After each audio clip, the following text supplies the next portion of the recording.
Metallic bonding review. In this worksheet, you're going to be looking at the metallic bonding diagram on the back of your reading material. It looks like this. And what it shows you is what a metallic bond looks like for group 1 metals and for group 2 metals. Now, I'm not going to tell you what all the answers are for this worksheet. What I want to do is explain exactly what metallic bonding is so that you can then understand what this concept is about and answer the questions on your own. So let me just put this here. I'm going to explain what metallic bonding actually is and what it looks like when it happens. So we've already talked about ionic bonds. Remember, in ionic bonds, the electrons were transferred.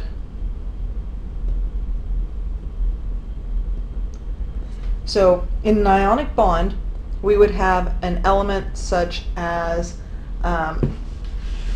let's say, sodium here, Na, and it has one outer electron because it's in group 1, and it would transfer that electron to an atom that needed it. For example, fluorine over here, which is in group 17, so it has 7 outer electrons. 1, 2, 3, 4, 5, 6, 7.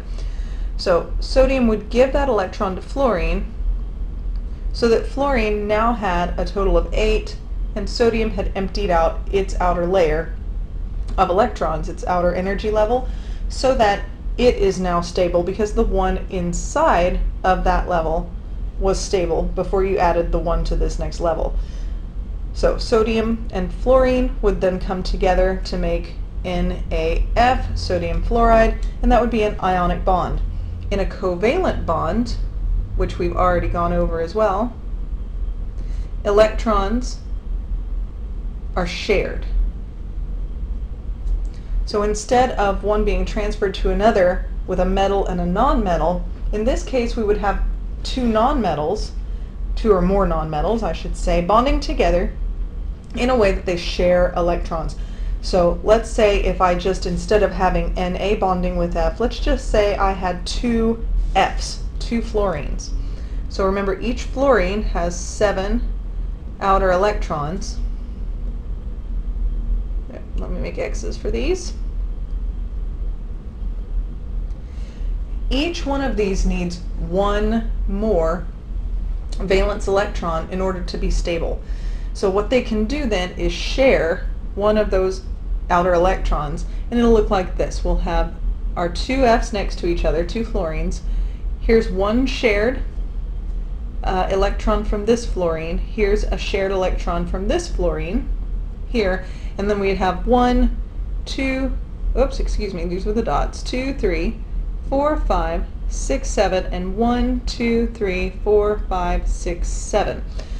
But for each one, since it's sharing, this F now has 1, 2, 3, 4, 5, 6, 7, 8 that will go around it, and this one has 1, 2, 3, 4, 5, 6, 7, 8 that will go around it. When we did these on the packet, I had you guys circle them like this so you could see which ones were being shared in between the atoms.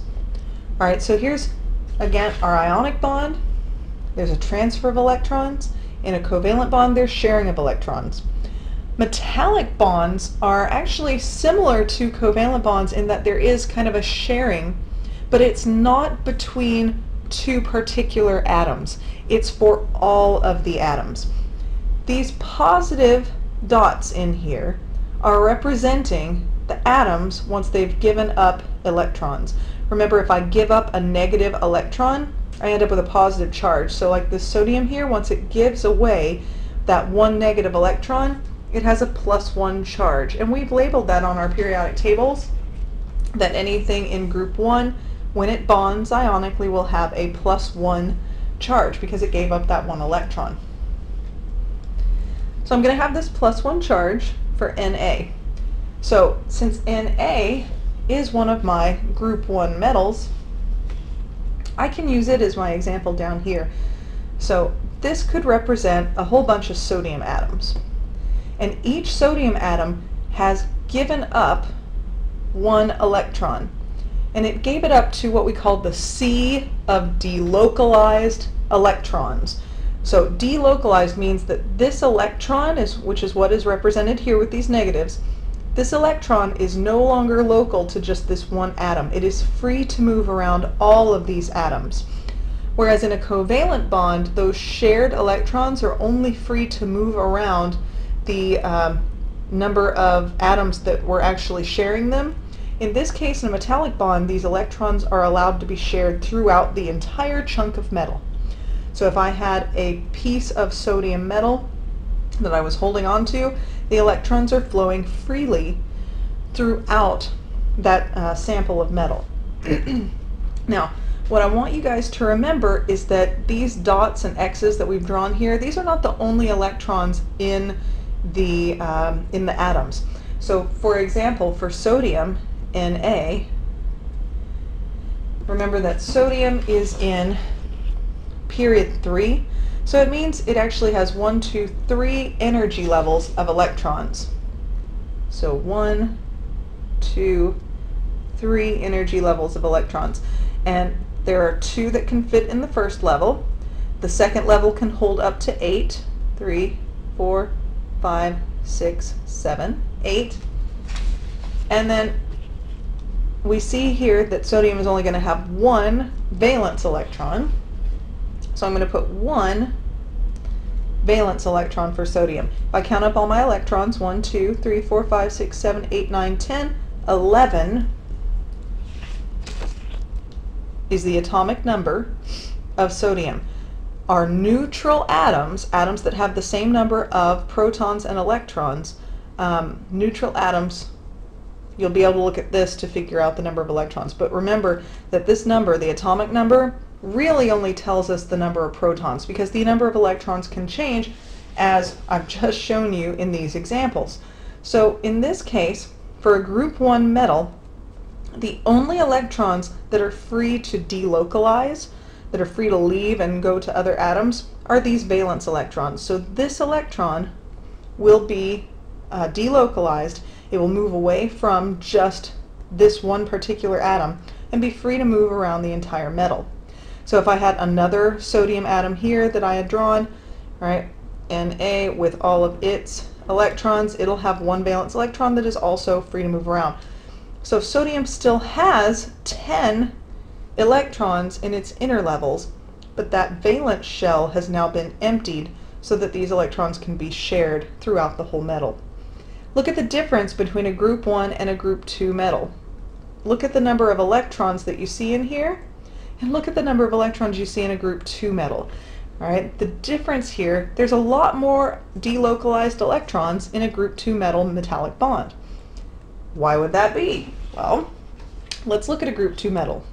For example, beryllium is in group 2. It's a metal. I want you guys to remember that even though hydrogen is in group 1, hydrogen is a non-metal. It's the only non-metal on the left-hand side of our zigzag line. So we're not going to use hydrogen as an example of a metallic bond. Hydrogen bonds differently. So we've got beryllium here is our first group 2 metal, and it has 4 protons, and in a neutral atom it'll have 4 total electrons. So I'm going to draw my beryllium, Be, 2 energy levels, because it's in period 2. I know the first level holds 2 electrons.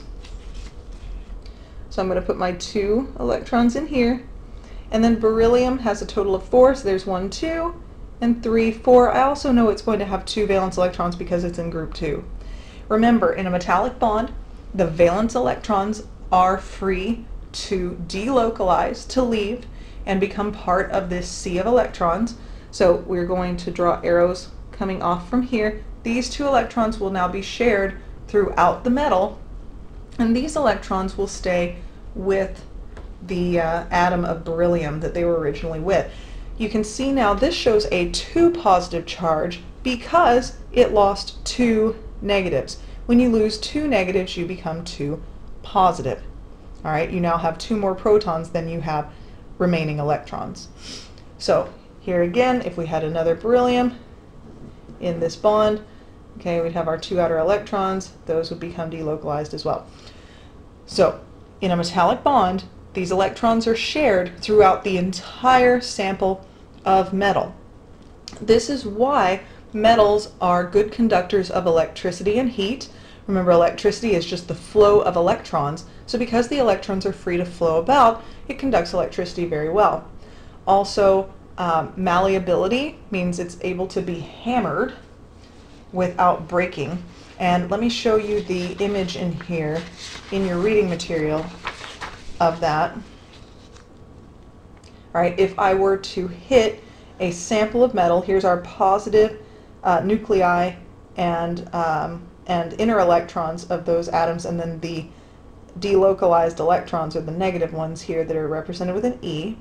So if I hit this, rather than bonds breaking apart as an ionic bond would do, these bonds are just going to kind of squash around each other. It makes it so that they are much more able to move without breaking the bond. And you can see that it's just going to squash these atoms kind of out of the way of whatever you're hitting it with. So that's why when you have a metal, you can hit it very hard and it does not crack.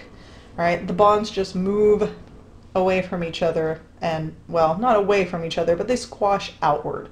All right, so it allows those atoms to be more mobile within the bond. All right, and ductility, same thing. Ductility means it can be drawn into a wire, and it's because of that same property. Those atoms are much more free to move about in that type of bond, where the electrons are not holding a very tight bond between two particular atoms.